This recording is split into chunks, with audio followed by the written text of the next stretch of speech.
미국 일각에서는 대북 선제 타격론이 다시 나오고 있는데요. 이 내용을 포함한 다양한 이슈들을 전문가와 함께 진단해 보도록 하겠습니다. 이인배 한반도 미래포럼 기획이사 그리고 김동엽 경남대 극동문제연구소 교수 두 분 자리하셨습니다. 어서 오십시오.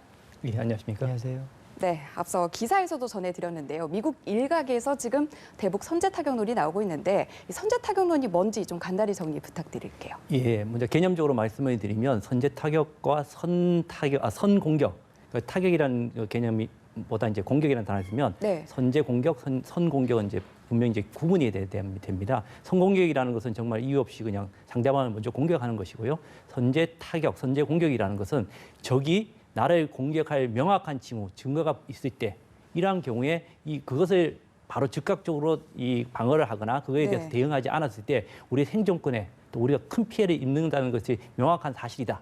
이러한 것을 막기 위해서 우리가 그러한 어떤 상대방의 어떤 지휘부라든가 그 상대방의 무기라든가 상대방의 시설을 공격하는 것이 바로 선제 타격입니다. 이것이 바로 이제 유엔 헌장 51조 자위권에 따라서 이게 허용이 되어 있어서요. 이것은 바로 이제 그냥 공격하는 선공격과 명확히 구별되어 있고요. 우리 북한하고 관련되어 있는 선제 타격이라는 것은 바로 북한이 핵을 사용할 어떤 명확한 징후가 있을 때 이런 사전에 일어난 핵시설 그리고 이 핵시설을 사용하게끔 하는 결정하는 이 수뇌부를 우리가 이제 참수하겠다. 이것이 바로 선제 타격 개념이라고 말씀드릴 수 있습니다. 기술적으로도 조금 궁금한 부분이요. 이동식 미사일, 그러니까 북한에서 진짜 위협이 되고 있는 부분은 이동식 미사일과 관련된 부분인데 그렇습니다. 선제 타격론에서 거론하고 있는 부분은 이 고정형 미사일이라는 부분이 아니겠습니까? 그렇기 때문에 뭐 막을 수 있는데 뭐 한계가 있다 이런 지적들도 제기되는데 이 내용도 좀 쉽게 설명을 부탁드립니다. 지금 선제 타격이라는 게 꼭 고정되어 있는 물표만 있는 것이 아닙니다. 그렇게 보신다면 사람들도 이 선제 타격의 목표이거든요. 사람들 다 고정되어 있는 타겟이 아니죠. 그래서 우리가 잘못 알고 있는 것이 고정되어 있는 뭐 동창리라든가 이 어떤 고정된 시설뿐만 아니라 움직이는 테일까지도 다 우리가 다 선제 타격에 포함되어 있고요. 그것을 하기 위해서 표적을 탐지하는 탐지 정보 능력이 필요하고 그것을 또 식별하고 그리고 공격을 결심해서 실제 타격하는 이런 4단계로 이런 것이 이루어져 있습니다. 네, 고정된 것만 타격이 되는 것이 아니다. 이런 대상이 되는 것이 아니다라고 정리를 해주셨는데요. 그런데 박사님, 이 선제 타격론이 나온 게 이번이 처음이 아닌 걸로 기억을 하거든요. 북한 핵 위협이 고조될 때마다 이렇게 나오고 있는 꾸준히 제기되는 이유는 뭘까요? 네, 그렇습니다. 가장 우리 한국민들한테 가장 크게 기억나는 것이 1994년 북한이 NPT 탈퇴를 선언했을 때 미국에서 영변 핵시설에 대한 선제 타격 이야기가 나왔었습니다. 그때는 그 나중에 그 회고록 같은 데 밝혀져 있었지만은 시간까지 정해져 있어서 미국에서 본격적으로 검토했었다고 이야기로 나오고 있습니다. 그래서 최근에 나온 앞서 보도도 나왔었지만 스트레이트4에서 나오고 있는 이 기사를 가만히 살펴보게 되면요. 저도 저걸 봤습니다만 보게 되면 굉장히 자세하게 되어 있습니다. 그의 민간 이 학술지에서 다루기는 굉장히 어려울 정도의 내밀한 전략까지 다 담아서 스트레이트4에서 이야기를 하고 있다는 거거든요. 지난 5월에 나온 건데요. 그 이야기는 비로소 확실하지는 않지만 미국 당국에서도 일정 부분 여기다 팁을 줘서 이런 글이 나오게 해서 여기에 대한 글의 신빙성을 더 높였다고 볼 수가 있습니다. 제가 볼 때는 그리고 나서 10월 달 되면 CFR 보고서를 멀린이라는 합참 의장이 다시 한 번 더 선제 공격에 대한 이야기를 하고 있습니다. 이러한 두로 사항들을 쭉 살펴보면 이런 미국의 지금의 입장은 그렇습니다. 김정은이 신년사에도 밝혔지만 ICBM이 이제 마지막 단계에 있다고 이야기했지 않습니까? ICBM은 이제 미국에 대한 본토에 대한 직접적인 위협이 되는 무기가 되는 것입니다. 미국으로서는 미국 본토를 직접적으로 위협받는 상황은 절대로 자시할 수 없다는 것이 그 어느 정보에도 동일한 입장일 것입니다. 그런 상황에서 그것을 없애는 방법으로서 선제 타격론에 대해서는 끊임없이 고민할 수밖에 없고 이것을 가지고 중국과 북한에게 지금 이야기하고 있는 것입니다. 특히나 현재 상황 속에서 민주당 정부가 아니라 공화당 정부로 이제 바뀌는 상황 속에서 선제 타격론이 계속 좀 살아있다는 이야기는 공화당 정부는 더욱더 이게 영어로 말하면 feasibility라 그러는데요. 정책의 신뢰성이 대단히 높다는 겁니다. 실행력이 높다는 거죠. 그렇기 때문에 선제 타격이 가능성이 높기 때문에 이런 미국이 정책을 고민하고 있으니 중국 너네들이 나서서 북한에 대해서 상황이 악화되지 않도록 너네들이 적극적으로 협조하라라는 게 첫 번째 메시지가 되고요. 두 번째는 북한 너네들도 이런 상황을 쉽게 보지 마라라는 게 두 번째 메시지라고 저는 해석하고 있습니다. 네, 그러니까 일각에서는요. 확대 해석하지 말고 앞서 두 번째로 얘기해 주신 경고망동하지 말아라. 이런 차원으로만 해석을 하면 된다. 크게 확대할 필요 없다. 이런 얘기들도 나오는데 이런 부분들에 대해서는 어떻게 생각하세요? 네, 그렇게 볼 수도 있습니다. 지난 오바마 정부가 출범하고 나서 얼마 안 돼서 북한이 핵실험을 했습니다. 그것을 인해서 오바마 정부는 민주당 정부였기 때문에 북한과의 핵 협상이나 할 여지가 충분히 있었음에도 불구하고 북한이 그런 핵 실험을 함으로 인해 가지고 오바마의 마음이 완전히 돌아서게 됐습니다. 지금 이런 상황 속에서 북한이 잘 판단해야 될 것입니다. 쉽게 보고 파일을 키워서 협상력을 더 높이겠다는 차원에서 북한의 미국에 대해서 그런 핵 시험을 하거나 ICBM을 발사하거나 할 경우에는 대단히 위험한 전국으로 갈 수 있기 때문에 북한이 지금 매우 정교하게 판단을 해야 될 시기다. 이것을 바로 지금 이런 선제 타격론이 북한에게다가 지금 요구하는 시점이라고 볼 수 있습니다. 네, 뭐 오바마 정부나 차기에 출범할 트럼프 행정부의 그 중요 간부로부터 나온 얘기가 아니기 때문에 이런 해석들도 나오고 있는 것 같은데요. 가장 궁금한 게 이게 실제로 이행될지 여부입니다. 일단 국제법적으로도 근거가 명확하지 않다 이런 해석들도 있는데 실제적으로 이렇게 실현될 가능성에 대해서 교수님은 어떻게 생각하세요? 앞서 말씀드렸듯이 유엔 헌장 51조에 따라서 자위권에 따라서 선제 타격이라는 것은 이제 허용이 되는 부분이 네. 분명히 있습니다만은 그 전제 조건이라는 게 앞서 말씀드렸듯이 명백한 증거가 있어야 된다는 게 이 중요한 이 포인트입니다. 그렇죠. 그래서 이러한 선제 타격의 핵심은 두 가지가 있습니다. 실제 정보력이라는 것이 있고요. 그리고 그 정보력에 따라서 타격할 수 있는 능력 이 두 가지를 봐야 되는데요. 그리고 이제 우리가 이제 북한을 타격한다고 하면 세 가지의 어떤 그 가능성이 있습니다. 미국이 혼자서 타격하는 방법, 그다음에 우리가 혼자 타격하는 방법, 그다음에 미국과 우리가 같이 타격하는 이 세 가지 또 이 경우에 따라 또 달라질 수밖에 없습니다.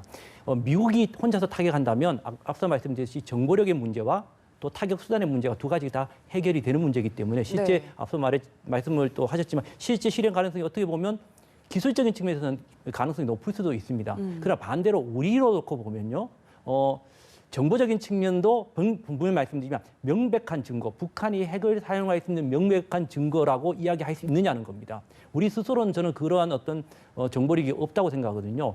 이것은 왜 그러냐? 명백한 증거를 가지고 공격을 해야만 선제 타격이 되는 것이지 그렇지 않고 공격을 했을 경우에는 이건 선제 타격이 아니라 우리가 통상 말하는 예방 전쟁이라는 개념으로 접근을 합니다. 이건 예방 전쟁을 말 그대로 침략이 돼버리는 것이죠. 그러니까 상당히 위험한 것입니다. 그래서 정보력 차원에서 우리가 상당히 문제가 있고요. 또 아직도 공격하는 수단적인 측면에서도 우리가 뭐 이번에 타우로스라는 어떤 독일에서 들어온다는 것도 있지만은 그래도 여전히 공격적인 측면에서 수단적인 측면에서도 한계가 있습니다. 그리고 한미가 그러면 같이 하면 되지 않느냐는 측면이 있거든요. 또 한국 혼자서 했을 때 꼭 가장 큰 문제점은 뭐냐면 전자권이 우리가 없다는 또 하나의 큰 또 문제점이 있죠. 그러나 이런 어떤 기술적인 측면 말고 이 가능성의 부분 중에 가장 중요한 것은 우리의 지정학적인 위치라는 거죠. 네. 이 한반도에서 사실 미국이 공격을 하든 또 한국이 공격을 하든 타격을 한다고 하면 저는 고스란히 지난 12월 1일 날 북한이 수백 대의 자행포, 그러니까 포를 발사하는 연습을 보여줬습니다. 네. 그러니까 수도권이 불바다가 될 수밖에 없는 거예요. 그러니까 자기들의 그 미사일 기지라든가 수뇌부가 조금 당한다면 우리도 그만한 또 피해를 입게 될 수밖에 없는 것이죠. 그런 정말 어떤 그 공격으로 해서 우리가 씻을 수 없는 어떤 그런 아픔을 가질 수도 있고요. 또 사드 국면이 나왔지만 이 사드 국면 속에서 과연 지금 이런 미국의 아니면 한국의 선제 타격을 중국과 러시아가 용인할 것인가? 이런 문제도 한번 고민해 본다면 과연 이런 실현 가능성은 저는 그다지 높지 않다고 보고 있고요. 네. 또 그 가능성을 떠나서 이 윌리엄 페리가 얘기했습니다. 이건 정말 위험한 도박이 가능성이 많다. 위험한 불장난이 가능성이 많다라고 페리가 직접 이야기했는데요. 네. 저도 뭐 그런 측면에서 실현 가능성이 그다지 높지는 않다고 생각합니다. 뭐 중국과 러시아도 민감하게 반응하겠지만 미국 내에서 이런 얘기 계속해서 확대되면 김정은이 가장 민감하게 반응하지 않을까요? 그렇죠. 예. 계속해서 지금 대화의 제스처를 보낸 것이다 이런 얘기들도 나오고 있는데 미국에서 원하는 반응이 계속해서 트럼프 정부가 행정부가 출범되기 전까지 나오지 않으면 도발할 가능성에 대해서는 어떻게 보세요?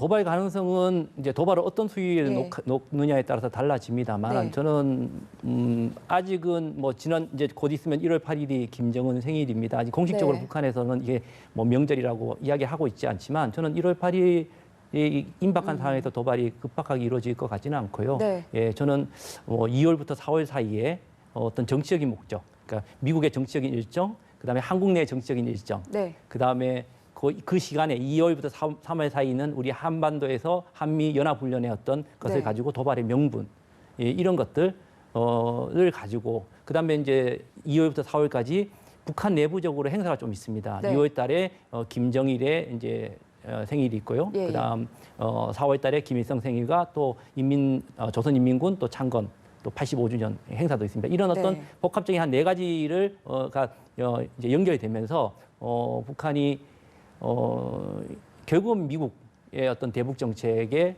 어떤 큰 틀에서 이제 대화일 수도 있고 협상일 수도 있고 예, 이런 예. 카드를 누리는 방향에서 레드라인을 넘지 않은 한계 내에서 네. 도발을 할 가능성은 충분히 있다고 생각을 네, 합니다. 일단 미국을 중심으로 나오고 있는 선제 타격론을 중심으로 얘기를 해봤고 우리 정부에서는 이런 계획들이 나왔습니다. 국방부가 김정은 제거 특수부대를 올해 안에 창설할 것이다라고 계획을 밝혔는데 시기가 앞당겨진 이유도 궁금하고요. 정확히 어떤 임무를 수행하는지도 궁금하거든요. 예, 원래는 한 2년 앞당겨서 이 부대가 창설된다고 그럽니다. 예. 이런 거죠. 제가 우선 보면은 이 2년 앞당겨서 창설한다는 것은 그냥 김정은 이 지휘부를 타격하려고 그러면 앞서 김 교수님도 말씀하신 것처럼 그것이 소재가 어디인지 지휘부가 어디에 있는지 김정은의 위치가 어디에 있는지 네. 주요 시설이 어디에 있는지 전적으로 파악이 돼야지 가능하다는 거거든요. 그것이 이제 2년 앞당겼다는 이야기는 그러한 전략 자산들이 우리에게 충분히 마련되어 있을 가능성이 높다라는 게 저는 민간인이기 때문에 군에 있는 그 정부 자산에 대해서 정확하게 알 수는 없습니다. 그러나 그런 정책이 그렇게 나온다는 이야기는 유추해서 봤을 때 충분히 그런 가능성이 있어서 네. 아마 그런 전략 자산, 정부 자산도 충분히 이제는 마련되어서 2년 앞당겼다라고 생각이 들고요. 또 이론적으로 보면 이렇습니다. 일단은 이 전국이 지금 되고 있는데 과연 그 북한의 가장 핵심적인 문제의 핵심 소재가 어디냐라고 했을 때 바로 지도 리더십의 문제다. 리더십이 저렇게 포악하고 공포 정치를 하고 주민들을 생각하기보다 힘을 가지고 뭔가를 하려고 하는 리더십이 문제이기 때문에 리더십에 대한 제거가 가장 중요한 문제 해결의 방법이라는 판단을 하고 있어서 그걸 국제사회도 마찬가지 판단하고 있지 않습니까? 북한 인권 문제가 이야기 나올 때. 두 번째 하나는 뭐냐면은 그것과 함께해서 이 전쟁에 있어서요. 보면은 이 민주적인 군대와 독재 군대와 차이가 있습니다. 민주적인 군대들은 현장에서 돌발 사정이 발발하게 되면은 곧바로 현장에서 판단을 해서 조치를 하게 됩니다. 네. 그렇게 하는데 독재 군대 같은 경우는 그렇게 하지를 않습니다. 무조건 위에 상부의 지시를 바라보게 됩니다. 본인들이 늘 해왔던 일이 아니면은 상부의 지시를 보게 됩니다. 그 이야기는 뭐냐면은 이러한 긴급한 상황 속에서 지휘부를 타결할 때 가장 전쟁에서 승리의 가능성을 높일 수 있는 수단이라고 아마 국방부는 판단해서 가능성이 높다라는 게 제 생각입니다. 네, 일단 김정은이 신년사 발표한 이후에 연일 대남 평화 공세 펼치고 있는데 이런 행보가 오히려 북한을 자극을 할 수도 있다 이런 얘기들도 나오고 있는 상황인데요. 이번에는 북미 남북 관계 짚어봤으니까 한중 관계도 좀 짚어보도록 하겠습니다. 한중 간의 관계를 지금 악화시키고 있는 한반도 사드 배치 문제, 중국은 지속적으로 사드 배치 반대한다는 강경한 입장을 밝히고 있는데 반대하는 그 진짜 이유 그리고 가장 중요한 핵심 포인트는 뭔지 간단하게 짚어주시죠. 한마디로 말씀드리면 예. 미중 간의 어떤 세력 대결, 뭐 패권이라고 표현하기는 좀 어렵지만 어떤 패권 경쟁, 패권 대결 구도가 가장 큰 원인이 아닌가 싶습니다. 네. 뭐 지금 미국은 북한의 미사일을 막기 위해서 사드를 배치한다고 이야기하고 있고요. 또 한편으로 중국이 반대하는 또 외면적 이유는 그 사드 레이더로 인해서 자신들의 미사일의 정보가 누출이 된다라고 이야기하는데 사실 어떻게 보면 양쪽 다 어느 정도 뭐 거짓말을 하고 있다고 하나요? 솔직하지 못하다는 표현이 맞을 것 같습니다. 사실은 중국이 반대하는 입장으로 내세우고 있는 자신의 미사일을 이야기하고 있지만 그 미사일은 이미 많은 부분 노출이 되어 있고 한국의 사드가 배치된다고 해서 그 중국의 미사일이 뭐 더 많이 노출되고 이런 것은 없습니다. 그럼에도 불구하고 이렇게 반대하는 가장 큰 이유는 예. 이 사드 배치 자체가 어떤 무기로서 어떤 군사적인 목적이 아니라 이 사드 배치가 미국과 일본 그리고 한국으로 이어지는 한미일 어떤 군사 어떤 협력 체제 네트워크로 연결되어서 이것이 아울러서 뭐 MD 체계에 대한 문제라든가 또 일본이 중국과의 어떤 그 대결 이 구도 속에서 이 전방으로 한국이 들어오는 이런 예. 큰 구도. 그러니까 미국과 중국의 대결 구도 속에서 사드를 이해를 하고 있기 때문에 이것을 만약에 용인했을 경우 한반도의 사드 배치는 어떤 군사적 목적이 아니라 정치적으로 어떤 미중 간의 대결 구도 이렇게 보기 때문에 양보할 수 없는 것이 아닌가라고 생각을 합니다. 네, 일단 중국도 강하게 계속해서 반대의 의사를 피력하고 있고 우리 정부의 입장에도 변함이 없음이 확인되고 있는데요. 맞대응이 본격화하는 것 아니냐라는 분석도 꾸준히 나오고 있습니다. 네, 오늘 말씀 여기까지 듣겠습니다. 고맙습니다. 예, 감사합니다. 고맙습니다.